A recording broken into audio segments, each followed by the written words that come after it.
Echo loud and proud for all the fans here in Sinai. And here we go.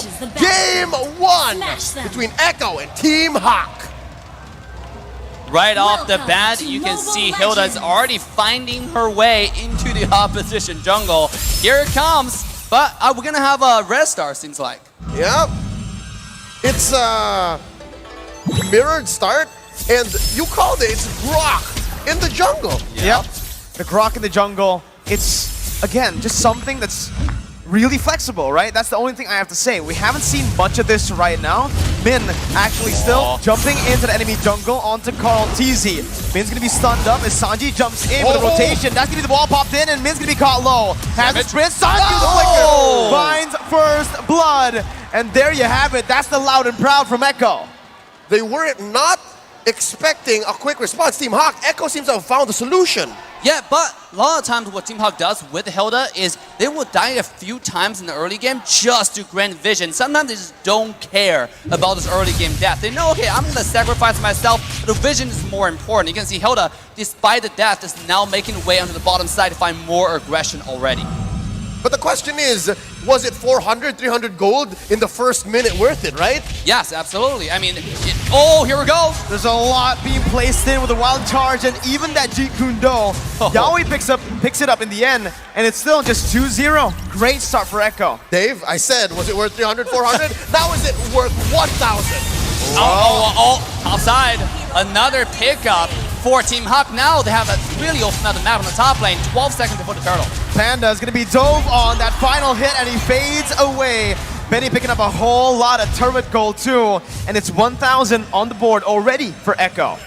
Yeah, I mean, yes, you have 1,000 gold lead, and turtle is coming up, and look at both side jungler though. Bottom lane.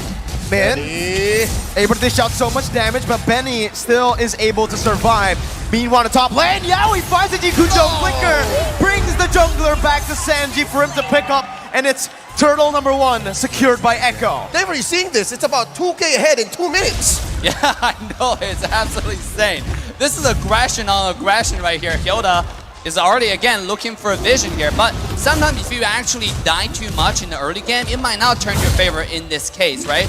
Min, even though like he's in the enemy side, he's finding this vision, and Carl knows this, but it doesn't seem like it's getting too much done besides just dying over and over again. He's a distraction, and right now he's trying to buy as much time as possible. So Yaoi jumps in with the Jeet Kune Do, bringing him back with that Way of the Dragon. Min's gonna fall for the 3rd time in this game, and it's still just Echo controlling the pace of the game. Despite that Way of the Dragon being slightly off angle, there was enough damage between the 3 members of Echo to punish Min. Yeah, absolutely. I mean, Hilda right now going in, this is something, even though he's dying though, I gotta give them benefit because we saw the game that Team Valley went against, right? Even though Hilda was dying, but he was distracting so many people. And the other lanes are farming because Hilda know exactly where your opponents are. So this might be something they're doing right here as well. Well, there's still maybe a couple more turtles for them to hedge on that. Yeah. But right now, Echo seems to still be on top of the just to-do list for Team HAQ, right? You kill the Hilda, and then you move on and convert. It doesn't really bother the laners of Echo. Doesn't at all, right? They're even just grouping up here as in the top lane here, the XP lane. It's 1v1, Lola versus Sanford. Lola using that Petrify earlier to regain some HP, as in the bottom lane, the gold lane. It does seem like both Man and Panda has been taken low by a dive attempt by Echo. Yeah, but it just trade off on skill. So you can see Echo does have the control on the map. Despite the Hilda, I mean, they really thought about how to counter this guy. Even though the early game, I thought they wouldn't have the damage to kill someone as beefy, as tanky as Hilda, but I was proven wrong. And now the second turtle is spawning, you can see Echo is already in position to contest this objective yet again. It's just full control right now for Echo. 2.4k gold lead, a lot of gold being placed into one of the core members. We said it, Sanji on the Farsa, 2-0-1. You got wave clear, you got poke, and on the Farsa, you have the wings by wings. That's additional rotation speed across the map. Team HAQ don't really have an answer to that right now. Well, there was a small response from them. Can Gary get out? He's okay.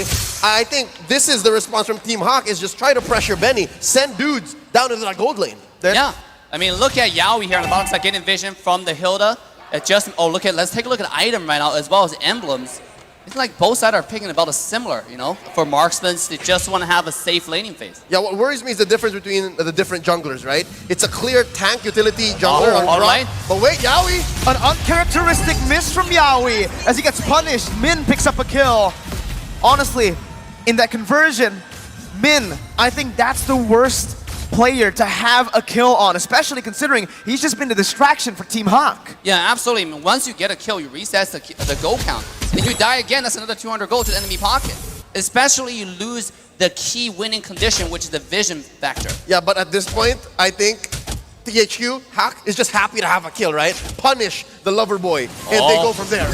Just as you say it, they get another in the gold lane, actually ambushing Carl TZ and finally getting a grip back on the game.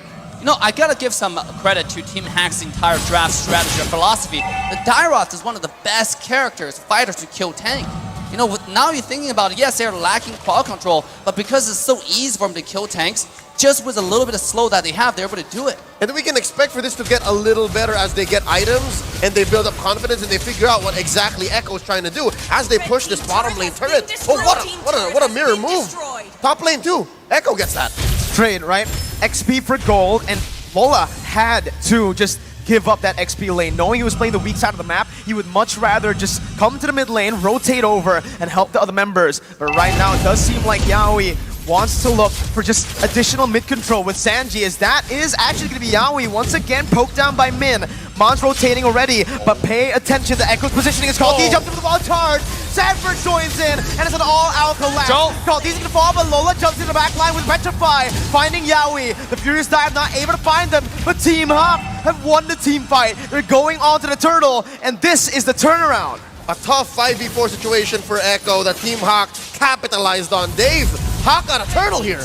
Yeah, I mean, there are two reasons for the key of the victory for Team HAQ. They have Hilda is becoming increasingly harder to kill now. Now you can see Hilda jumping into the child. They can't do anything to him. They don't want to waste skills on him either. At the same time, Ujong is slowly but surely become a monster to the back line. You saw how much threat he posed to the mid laner, to Sanji on the far side.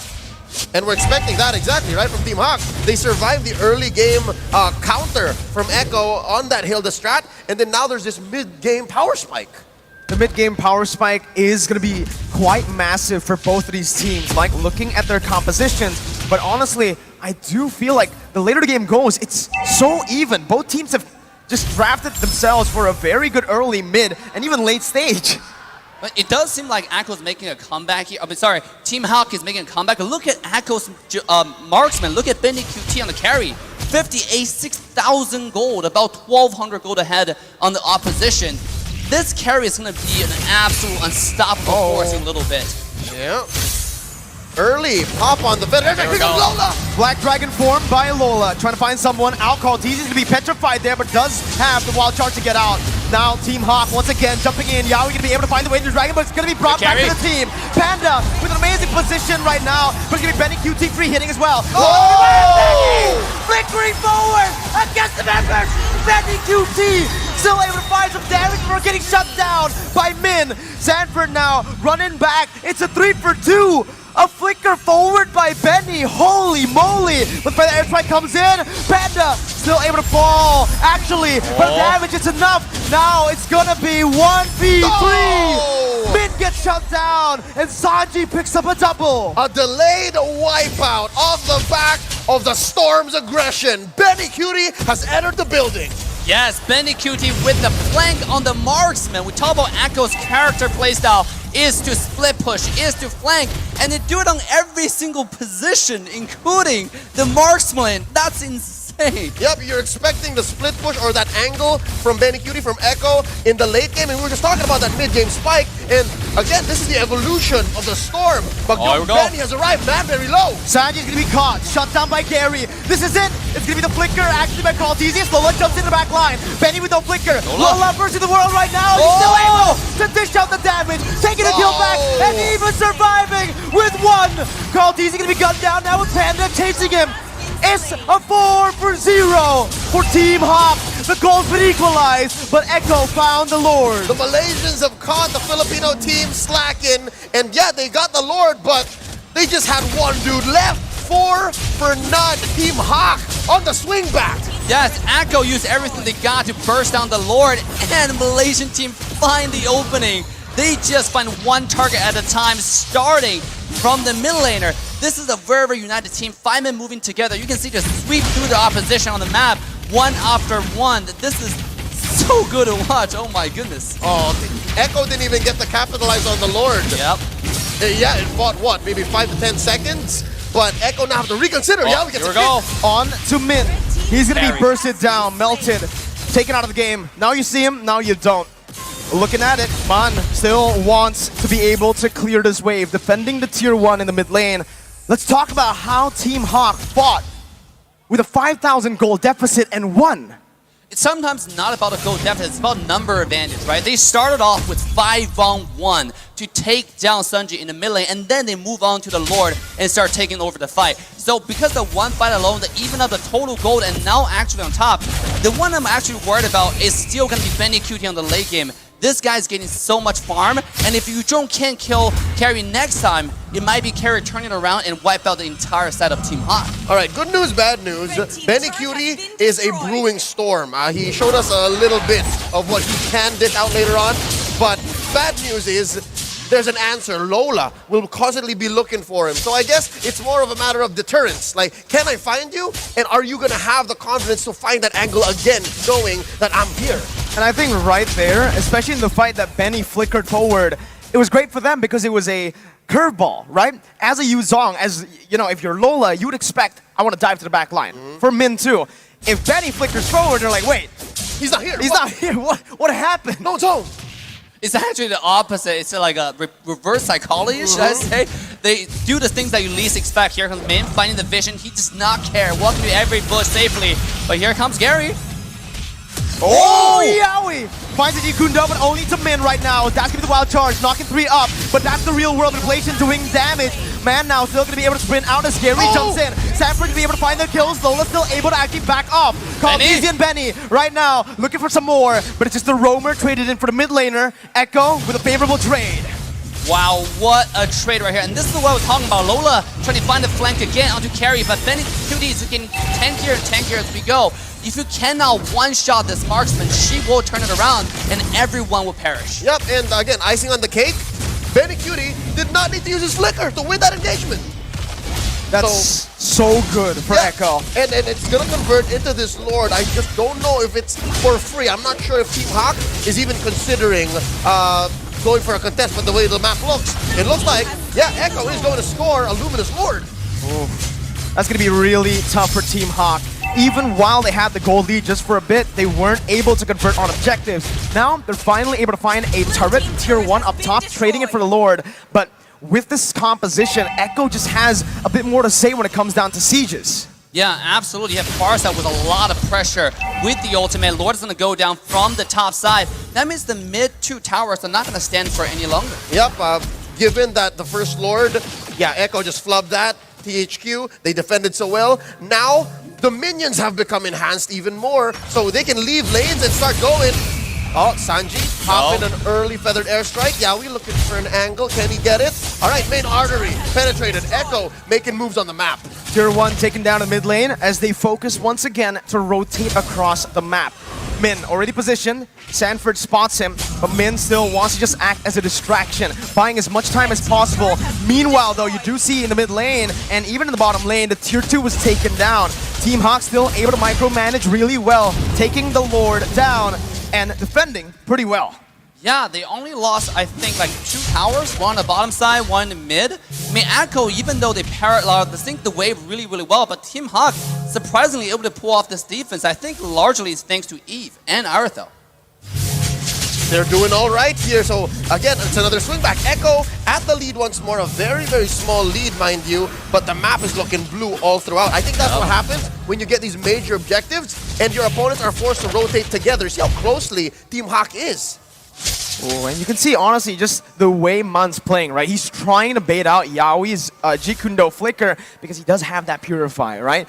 Man, notice his positioning. Always somewhat just in the middle or in front, actually. Yep, and I think what that bought for Panda is a lot of gold. Yeah, look at Panda's gold right now. The thing that worries me increasingly for Team HAQ is Aretha, when it gets to the late game, yes, does a lot of damage, but that's only for squishy characters. And if you look at Echo, how tanky their front line is. Oh, Kartizi getting poked out. He's so low. Carl TZ gonna have to back off for a bit. Sanford opening up the map once again. That's gonna be the Black Dragon form, popped in by Lola. Instant disengage from Echo, but it's gonna be Benny QT. He's gonna be the target right now. That's gonna be Sanji caught. He's gonna be stunned up. He's gonna be slain. Min losing immortality right now in front of it, but the real world Blake catches two. Lola tries to rectify, but it's gonna be melted down. Benny QT once again bringing forward. Benny with the triple kill. Still somehow saving the game. Team HAQ, they got that in the pocket. Mon still with Gary, more resources to play with. 3 for 3, what a tough trade. Dave, what happened? Yeah, I would think the most important for Team HAQ's victory there is Min's survival. He survived, is able to do the magic damage needed to kill Gary, because that's probably the only character right now that can do that amount of damage. Of course, on top of you, Gary on the side, just doing the swings, doing the skill 1, 2, 3 combo. So I think that's the only reason that Benny Kuti got taken down. If this character stays alive, that could be Echo complete sweep, and could have been again, actually. Yep, in the long run, it seemed like Echo was out of the woods. It seemed like they baited out almost every possible ult that THQ could put on the map, but so far, it looked like THQ were hiding some aces, hiding some kings, and now look, Yawi. Uh-oh, that's the immortality popped in. Sanji's gonna be caught by the collapse from the Malaysian champions. Once again, that's a 2 for 0. Min in the midst of it all, gonna be caught with the bravest fighter and the stun. That's gonna be Lola jumping in as well. Min gonna lose a lot of HP, but still gonna be able to survive with 1 HP. Ibombe HAQ, they're here to come and play. Oh, check the base. Benny Cutie had to go home and defend. Carl Easy just whacking away at these minions one at a time. It looks like the split push kings are the one who's gonna get split pushed themselves. THQ converting into a straight lord. It's a luminous lord for the Malaysians. What a play from Team HAQ. And I gotta say, I see a different level of Team HAQ right here. They're so disciplined. They go on one target at a time. Despite the fact that Main was zoning the entire backline of Team Echo, he quickly made a comeback to reunite with Lola to win that team fight and eventually survive with sliver of health. I'd say maybe in the 5 or 6 major team fights in this 17-minute game, Team HAQ have been so good on the recovery. On a mechanical level, you'd say Echo are just waiting for battle spells, waiting for ults, right? But Team HAQ always have that next level, always have that decision after the post-engage. 3.5k gold lead.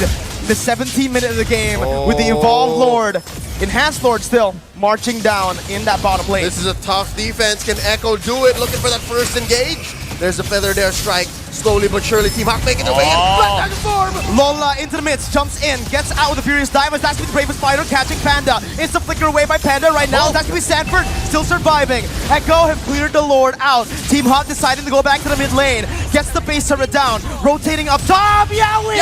Finds Panda! Furious Dive pops in. Benny UT finds the kill on the Panda as Lola's gonna be caught. Immortality pops, and that's Lola falling to the hands of Benny. But Team HAQ have taken 2 base turrets. At the price of your inhibitors, Echo have gone with a stellar defense, and they've sent Team HAQ packing, going home. How can Echo capitalize? I mean, Echo at this point, there's not enough minute wave, and also Team HAQ made a really good decision to retreat really fast. Let's take a look at the team fight. It started off from Yaoi really decisive engage, and I gotta see the wall from KRTZ is insane over there. Just blocking 2 people away, you can see Team HAQ just quickly retreated. They want to make sure you don't capitalize on the death. Oh! Yaoi saved the game with the Weighted Dragon now getting caught. Team HAQ looking to capitalize as Echo disengages. Min jumping in, looking for a play. Sanford gonna be caught low as Gary jumps in for damage. Connects on the 2. Min's gonna lose the immortality as Gary once again is looking for some damage. Benny gonna be caught. Panda does some damage back. Benny finds the killing spree. Bravest fighter to the back line as Panda's gonna be stunned up. That's Sanford dealing so much onto Panda. But here's Lola as well. Panda gonna be taken down. Lola to the back line. Benny with a flicker out. Gary's still low. Benny chasing. It's a shutdown for Benny QT. Damn you, Benny, why are you so good? 11-3-3. Gonna go ahead and help Sanji clear out, but that could have been so much worse for Echo. Team HAQ getting real scrappy. They know they're ahead, but Echo still know the right decision at the right time. The map is against them, but so far it's not over. Here's an evolved Lord. Dave, what's this Lord looking like? Chances for either team to get it? I mean, it seems like it's going to be 80 to 20 for the favor of Echo right now. They have 4 up compared to only 2. And on top of the fact that here you have Retribution from CarTZ, and you have this Shredder from Carry. Look at Benny Cutie just losing the drop-in HP of the Lord in a matter of seconds. Benny. Just Benny. Just Benny. That's all I have to say. Yeah. And honestly, that's all we have to say. That fight, he just popped off. It seems to be either Benny gets caught out or Benny just takes over. It's just one or the other. And so far, he's slowly understanding more the decision process for Lola. It looks like he knows more and more better when Lola's going to try to find him. Exactly, and Lola used the dragon form to come looking for him, and that's when, after the dragon's done, that's when Carry showed up again into the team fight, rejoining the team fight, and actually shredded everybody on the map. They're really fighting this fight well, slowly but surely and steadily. Honestly, looking at how they're going to be pushing now, Team HAQ with the Evolved Lord, right? It's Echo pushing in with a 4,000 gold lead. It doesn't really mean much in the later stage of the game because everybody has gone to a point where it's all full items. How do Team HAQ defend this? I mean, right now with the Lord, and by the way, I like the details from CarTZ now. They block the path for the Lord. This way, Lord's going to take longer to go to the base. Yep. And this will allow more super minions to come out, and that will really help you when you push the base. They're increasing every chance they can get, and here comes the push. Evolved Lord cracking the base. Base start number 1 taken down. Team HAQ looking for that defense right now as Lola jumps in with a Black Dragon form, just zoning Echo away. Lord at 10,000 HP, melted down. Real world regulation popped in the mid lane to clear out the wave and to zone Echo away. Team HAQ with a masterful defense. Clean from the Malaysian squad, the MPL Season 10 MY champions. There's a lot of ult spent though to get that done. Yaoi looking for one. Here we go. Yaoi gonna flicker forward. Winner truncheon by Gary to bait it out. Sanford now helping his teammate, but Yaoi's gonna be taken low. Still alive. That's both teams disengaging, but it's Echo who finds the base turret. Min still looking for something as he opens up the map. Mon gonna be able to slow some people down with the Ice Queen wand and the second ability. Min still again jumping in. Benny gonna be able to dash away from the wall. Team HAQ still chasing, but they will not be able to find it. It's a flicker, baited out. Sanji, no flicker. Lola with the Black Dragon form comes in. Winner truncheon baited out. Sanford gonna be caught in the midst of it all. That's gonna be Sanji losing the mortality. Gary picks up 1. It's a 1 for 0, but 22 minutes on in the game. 50 seconds for the respawn timers. Oh, and this whole time it's just Min in the base defending. Are we looking at potential clapback from Echo? They were also left reeling. They were gassed from that last team fight. Dave, we're down to 1 inhibitor for Team HAQ. I mean, this is such an even game. Actually, no there's more. no more. The minute wave's too strong. I was thinking just a Hilda alone is not going to cut it. You can't. You can't. And by the way, at this point, Carry is the deciding factor. Can you take down Benny? Is the win condition for HAQ. And it doesn't seem like they have the resources to do it. It's going to be up to Dairoth, Eve, and you don't jump in at the exact same time to even have a chance on Benny. Is this the longest game in M4 so far? Approaching. I think Occupy had one long game against the RRQ Hoshi in the group stage. But here in the knockouts, boy oh boy, best believe stakes are much, much higher. Lord here, approaching half health. Oh, look at where Benny is, look at where Benny is. Still waiting once again. Lola gonna be able to actually jump in. Sanford doing the same thing right now. Black Dragon form popped in as that's gonna be Yaoi finding the way the dragon. Yaoi's gonna be taken down right now. But look at the mid lane right now. Team HAQ's gonna be able to look for the Lord. Panda still walking back, trying to save the game. Benny in the mid lane, looking for a big play. Has the mid wave, flickering forward. Taking the Lord, for the game! Echo Philippines! Strike first in the best of 5!